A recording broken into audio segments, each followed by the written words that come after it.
On episode 374 of Nintendo Switchcraft, is Bethesda doomed? Fire Emblem's voice is changing. The last day is coming soon. Those stories and more on this episode of Nintendo Switchcraft. This is Smashblock, and you're listening to Nintendo Switchcraft.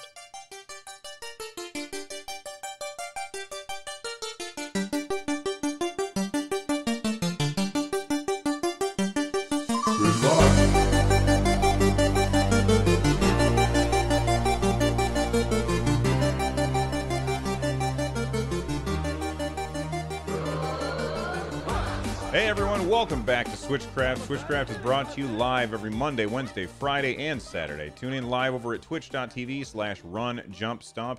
This episode of SwitchCraft is made possible by patrons like Ron O. Get SwitchCraft and my other content ad-free for as little as $1 by joining the Patreon over at patreon.com/runjumpstomp. I post all of the episodes without the ads, so if you don't like the ads, that's how you can get them for $1 a month, all right? If you want to leave a voicemail like we had at the beginning of the show, you can do that by going to runjumpstomp.com/voicemail from any device. I may even play it on the show.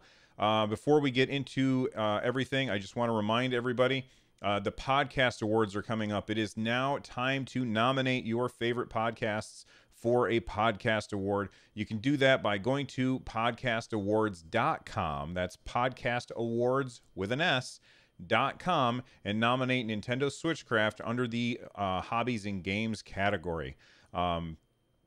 Just a quick reminder, I am going on vacation starting tomorrow, so there won't be any Twitch streams or live shows or anything like that. There won't be any YouTube videos, but I may still record stuff from my phone and post it to the feed. So if you watch this on YouTube or if you just watch it live on Twitch and you want to make sure that you get access to everything, make sure that you check out my podcast, which you can subscribe to over at runjumpstomp.com/shows. Now that we got all that out of the way, let's talk about Nintendo news.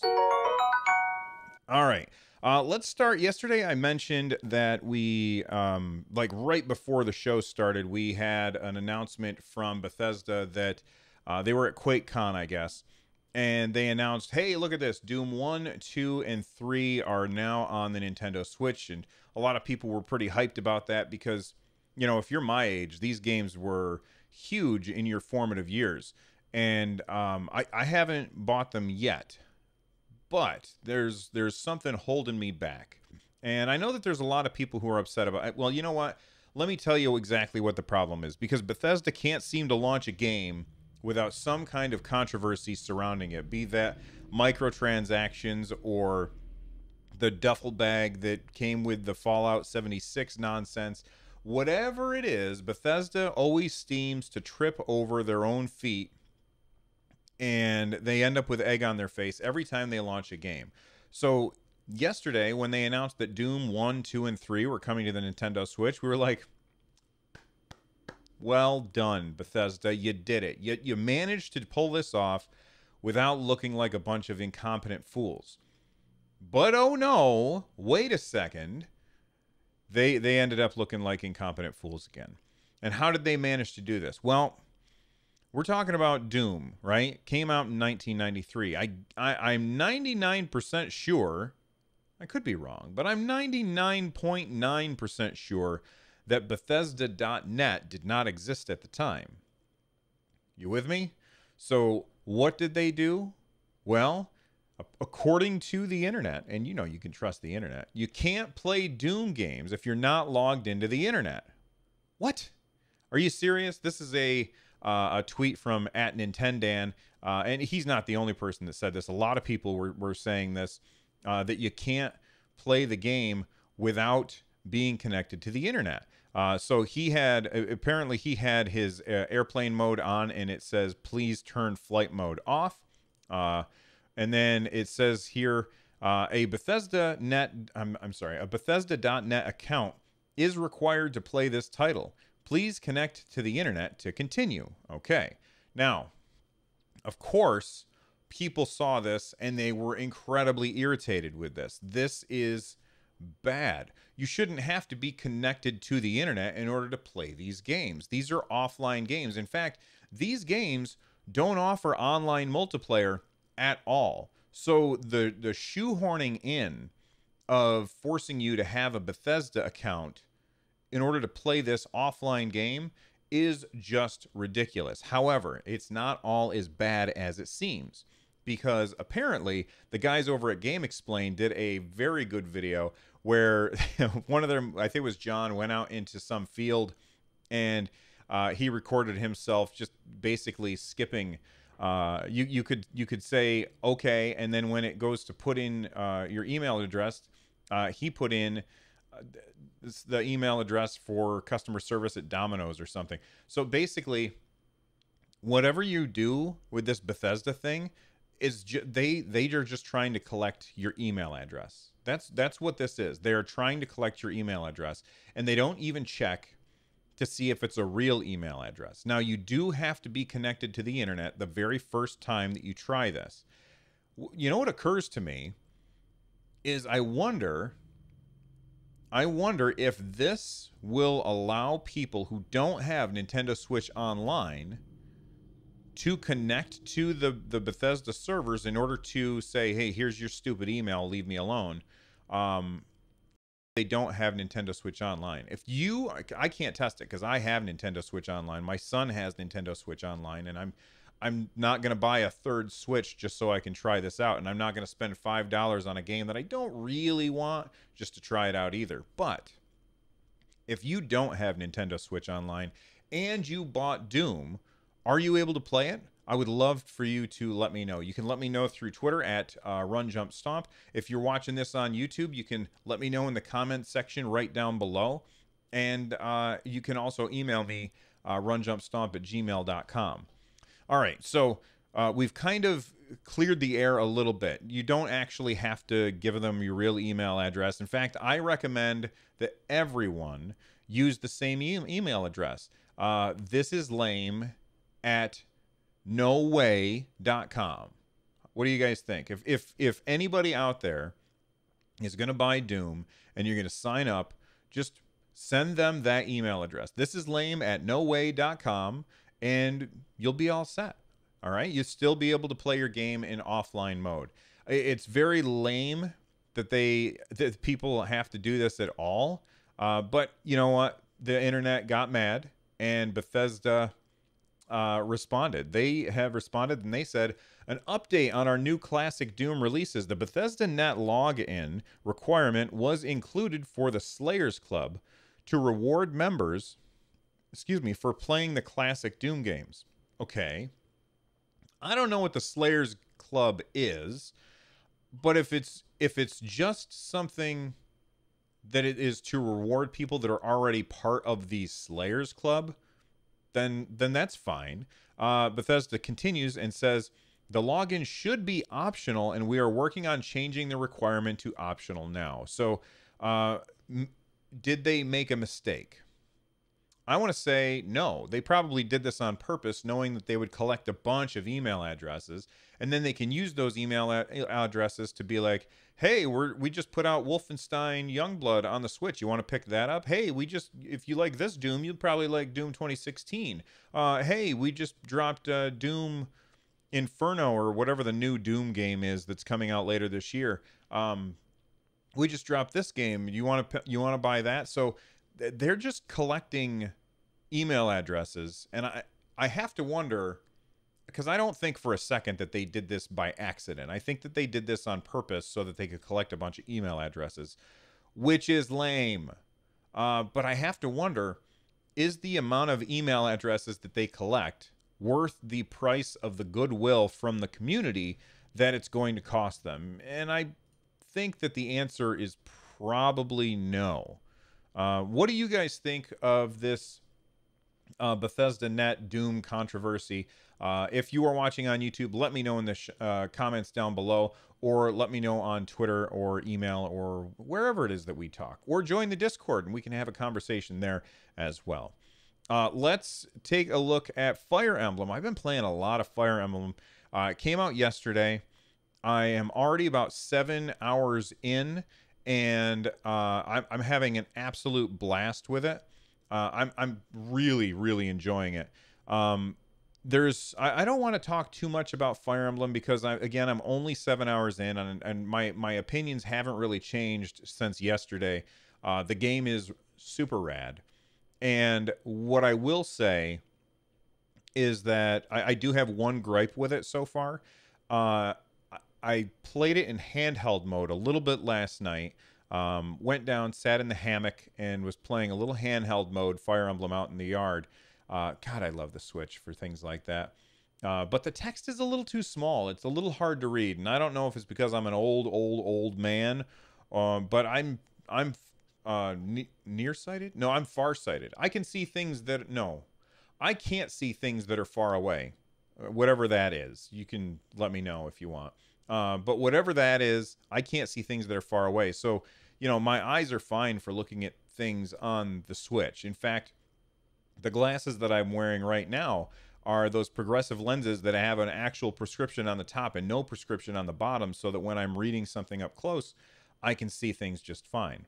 Anyway, why am I talking about Fire Emblem? Well, first off, because I wanted to complain just a little bit about the fact that I'm having trouble reading things because the text is so small. I can't imagine playing this game on the Switch Lite with the screen being even smaller. They just need to give us an option to increase text size, and it'll be fine. But the reason I'm talking about it is because, according to Game Informer, Nintendo is replacing the protagonist voice actor for Fire Emblem Three Houses, I guess because of sexual assault allegations. It says here that Nintendo has made a statement to Game Informer confirming that they are indeed replacing the voice actor, which is, I think his name is Chris Niosi. It says, after assessing the situation, we decided to re-record the character's voiceovers in Fire Emblem Three Houses and Fire Emblem Heroes with another actor. The new voiceovers will be included in a future patch. The original story is basically he's been in a bunch of video game dubs over the years, like Octopath Traveler, Tales of Zestiria, and OKKO. And he has had multiple allegations of sexual harassment, abuse, and assault over the years. So it's really, like, it's awful that anybody would ever get away with all that stuff. But I'm happy that, if these allegations are true, he should be removed from the game. But for anybody who's played Fire Emblem, you might be wondering, wait a second, what protagonist voice acting? Like, they never say anything. At least that's what I was thinking until I was playing today. And I went and talked to one of the other professors in the school, and they taught me a thing, and I leveled up, and then that was the first time I think I heard the character say, like, oh, I did a great job, or whatever the hell it was. It doesn't matter. So the protagonist, most of the time, they don't give them a voice. So I don't imagine that this is that tall of an order for Nintendo to get a new voice actor in, replace all that dialogue lines, and then patch it. And it's really not going to be that big of a deal for them to pull that off. And it's because there's so few lines for them to do. Would they do this? And this is the question that I have for you guys. Do you think Nintendo would do this if it was for a character that had, buckets and buckets of dialogue in the game? Do you think Nintendo would do the same thing for somebody like that? For this, it's got to be pretty cheap to have somebody come in, grunt 3 or 4 times, say a couple of lines, and then, then they're out. Although I will say I'm only 7 hours into the game, so maybe he's a chatterbox later on, or she. Maybe they're a chatterbox later on in the game. I don't know, but I think it's good that Nintendo is doing this, because this kind of behavior should never be tolerated, and the companies that tolerate it are almost encouraging it. So I think that it's good that they're making that change. All right. Let's take a break. We'll hear from our sponsors. When we come back, we're going to hear a little bit about a little game called Dragon Quest. Now you're playing with power. All right, everybody, we are back, and we're going to talk about Dragon Quest XI. I can't make a decision about this game. Dragon Quest XI is a game that I bought on my PS4 when it went on sale for, I think it was $20, and it's about to come to the Nintendo Switch. And the reason I know it's about to come to the Nintendo Switch is because we got a tweet from the, oh shoot, who is this guy? I forget. I think he is the director of the game. Anyway, he tweeted out, it seems that this is a auto translation by Google from Japanese tweet, but it seems that they have mastered the overseas version. So what does that mean? It means that the Western release of Dragon Quest XI S has gone gold. And man, I don't know if you guys are old like me, but back in the day, I would always go to bluesnews.com and they would talk about this game has gone gold, that game has gone gold. What does that actually mean? It means that they are done and ready to start mass producing whatever the game is. So in this case, it's Dragon Quest XI S, Echoes of an Elusive Age, Ultimate Edition, Go Plus Max XL, or whatever the name of the game is. But, you know, there's it's ready to be manufactured. So now they're going to start manufacturing those cartridges and shipping them out. And you know, I've been watching some Nintendo Switch footage of the game, and it looks really good, but it doesn't look as good as my PS4 version. Like, my PS4 version looks absolutely gorgeous all of the time. And when I look at this, I'm like, oh, it looks a little pixelated, but is that really a big deal? Not really. It's a beautiful game. It's just that I've been playing on the PS4. And the idea of being able to take it wherever I go is really appealing for a giant game like this. So I'm having trouble not buying Dragon Quest XI S. I really want to play this game on the Switch. The Switch, I should have waited. I've got it on my PS4 Pro, and I wish that I had waited and just bought it once on the Nintendo Switch. Because if I'm not looking at the graphics side by side, I'm not really going to notice it. And eventually I will get used to how it looks on the Nintendo Switch. And it's got all these extra features, and there's extra quests that apparently, like these side characters, you are able to do like quests where the side characters will become a protagonist for that quest. It's got the cool 16 or 8 or 16-bit style that you can switch to anytime you go to a save point. It looks so good, and it's got all the DLC. I'm just really happy for this game to come to the Nintendo Switch, and it's all I can do to not buy the damn thing because it just looks so fantastic. And I've played it on my PS4 Pro, and it is really a good game. And being able to take it wherever I want to go is very, very appealing. So there's that.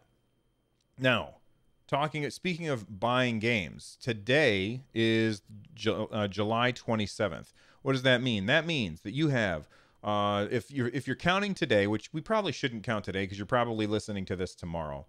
So let's not count today. That means we've got 4 days left. 4 days left. Are you ready for this? You only have 4 days left to get your hands on the Nintendo Switch game vouchers. Now, if you don't remember what are the game vouchers, then if you are a member of Nintendo Switch Online, and if you're a member of Nintendo Switch Online, you have access to limited time offers from time to time. The first one, sorry, I looked away from the microphone. The first one got you these Nintendo Switch weird Joy-Cons that look like NES controllers. These are the ones that my wife and I use. Anytime we want to play Dr. Mario, we grab these, and this is how we play, and it's awesome. But that was like the first deal that you could get. And then we had this second deal where you could get these vouchers, which basically save you $20 as you have on 2 games. Because You buy the game or the game vouchers for $99.99, right? That gives you enough for 2 games, and then you can buy games that are $60 for the vouchers.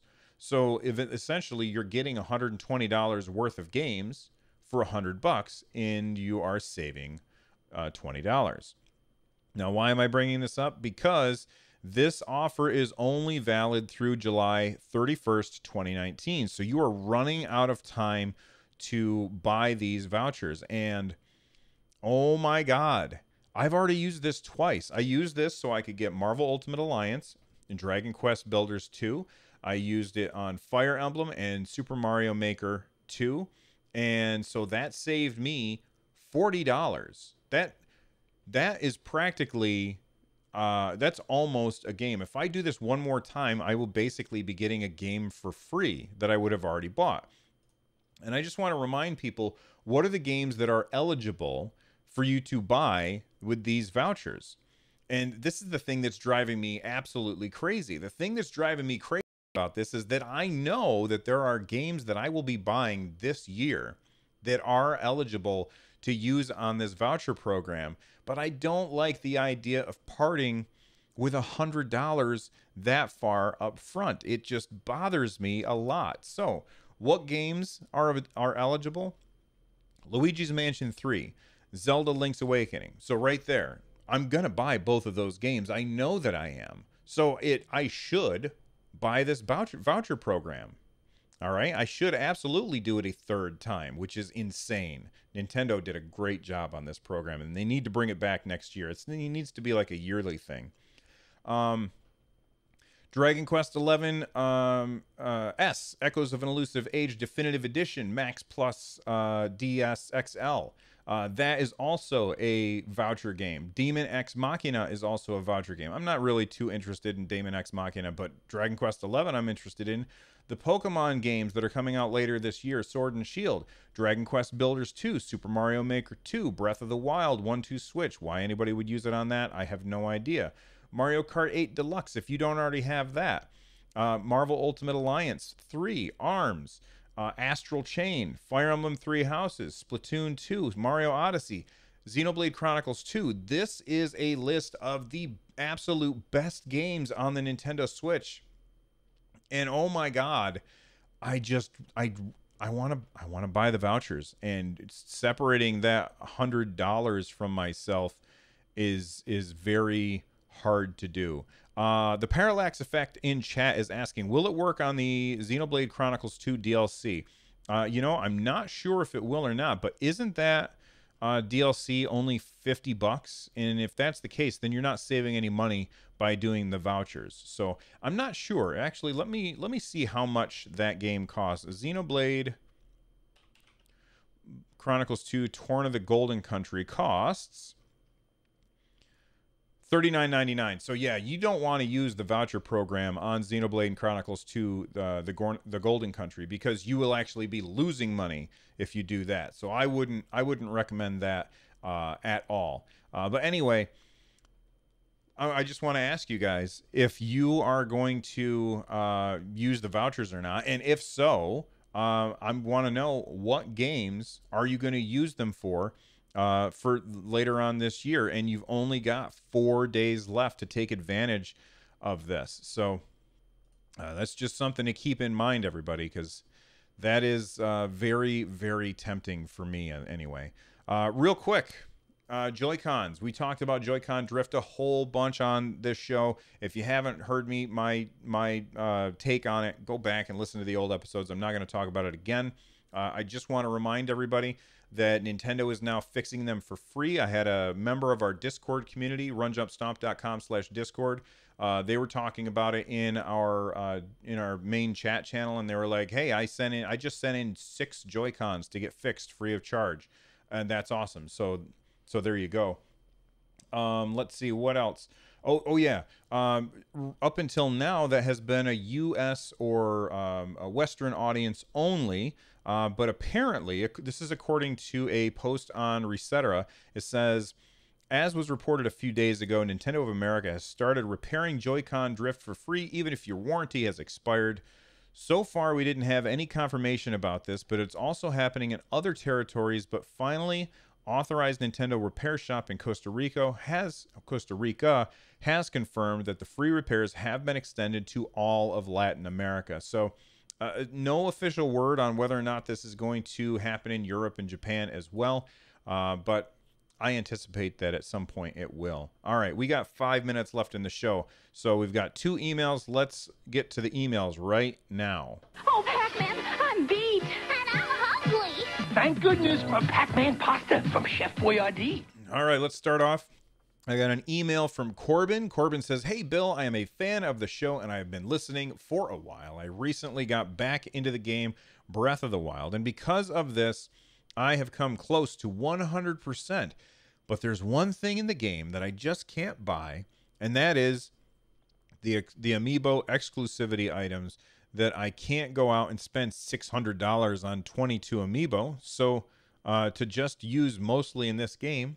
So I went on Amazon and looked up Breath of the Wild NFC cards, and I bought a pack of 22 for $40. What do you think of people like me buying this? Love the show, and thanks for reading." Email from Monty. Or no, that was Corbin. Thank you. First off, Corbin, look, Nintendo are the ones that screwed this up. They should not have limited that stuff to only Amiibo. And it bothers me a lot that they did that. The idea, you must have spent a ridiculous amount of time in Breath of the Wild in order to 100% that game and go out and find all of those Korok seeds and stuff like that. So for you to buy these, and I know that this is a ethically or morally gray area, because that's essentially stealing the DLC, I guess. But I don't know. Maybe they should have said, "Hey, for an extra $40, we'll unlock all this crap for you anyway, and then you don't have to have all this plastic stuff in your house." I don't know how I feel about it. I don't blame you one bit for handling it the way that you did. So that's, I guess, my answer. I got another email. This one comes from Monty, and they said, "Mr. Bill, oh no." And that's an old joke from like Saturday Night Live in the 80s, I think. Maybe 70s. I'm not sure. But it's an old joke, and people say that to me all the time. Anyway, Mr. Bill, in light of all this controversy regarding the Nintendo Switch and Joy-Con drifting, I wanted to put in my 2 cents as well, as reveal a larger part of the issue. So my Joy-Cons began experiencing the drift several months ago, but was of little consequence because I primarily used the Xenoblade 2 Pro Controller. Well, as of last week, my Pro Controller has begun to experience the drift issue as well now. In my albeit foolish attempt to repair it, I managed to strip one of the screws. With that being said, I sympathize with Nintendo's plight, and honestly would have been okay with paying the $4 or $5 they were originally charging for repairs. Being free is obviously preferable, but even a few dollars would seem better than dishing out $80 for another pair of Joy-Cons, since it seems my Pro Controller is dead in the water. I was curious if you had seen this new Pro Controller by 8BitDo, which seems promising. I've never experienced their products personally, but I know their name is unanimous with quality. So what he's talking about is the 8BitDo controller. Actually, let me bring this up on screen so I can look at it while I'm talking about it. I ordered one, and it is supposed to come out on August 7th, and this one looks really cool. It looks like a Super Nintendo controller with wings, basically. And I can't wait for this thing to come to my house. Honestly, I can't wait for it to get here because this thing looks really, really cool. I'm excited to play it, and I will definitely talk about it on the show. I have never used 8BitDo controllers myself, so I don't know, but I have heard the same things that you have, that they are high quality. He then says, "Thank you for the great work, longtime listener, and deeply appreciate your content. I remain a humble and loyal listener, Montague." Well, thank you very much, Montague, for the email and for listening. I appreciate it. I'm definitely looking forward to checking out that controller as soon as it gets here. I will be making a video for my YouTube channel, and I will talk about it here on the podcast as well. All right. it's time for me to wrap up the show. And just a reminder, I'm going on vacation, so you won't hear or you won't see me on video anywhere for the next week probably, but I may still put out audio shows. But anyway, if you want to become a part of the community, you can join us over at runjumpstomp.com/Discord. You can also watch the show live at twitch.tv/runjumpstomp. You get a hold of me by emailing me, runjumpstomp@gmail.com, or you can reach out to me on Twitter at runjumpstomp. Use that hashtag Nintendo SwitchCraft. If you're looking for ways to support the show, stop by runjumpstomp.com/thank you. And for more content like this, check out runjumpstomp.com/shows. The music you're hearing right now is Cornelius Star Fox remixed by Noteblock. You guys are awesome for hanging out with me. Thank you for listening, and I will see you guys soon. Bye-bye.